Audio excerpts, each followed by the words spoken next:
અને સાત્વિક સમાજ જ્યારે સાત્વિક સમાજમાંથી આવતો હોય ત્યારે બાજવાની તાકાત મારા ને તમારામાં નથી, પણ હું તમે 50 જણ 500 જણ 1000 અને જરૂર પડે તો 1,00,000 કુંભાર એક થઈને બેઠા છે તો કોઈની તાકાત નથી કે મારા સમાજનો અવાજ દબાવી શકે.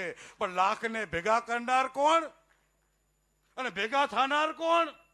આજે હું આહવાન કરું છું કે નકલંગ ધામની અંદર જ્યારે મારો કુંભારનો કોઈ બીડું ઉઠાવશે કે 1,00,000 કુંભાર ભેગા કરવા છે ત્યારે પહેલી ભૂમિકા નકલંગ ધામ હશે. મારા દરવાજા ખુલ્લા હશે અને ખાલી દરવાજા નહીં, તન મન ધનથી સાથે ઊભો હોઈશું, ખર્ચાની સાથે પણ ઊભો હોઈશું. પણ આવો મારા સમાજમાંથી એવા વીરલા જાગો કે મારે 1,00,000 માણા ભેગા કરી અને મારે પ્રદર્શન કરી અને સમાજનો એવો સંદેશો આપવો છે કે કોઈ પણ પક્ષવાળા હોય એને નિર્ણય લેવો હોય તો મારા કુંભારના અગ્રણીઓને બોલાવવા પડે ને બોલાવવા પડે.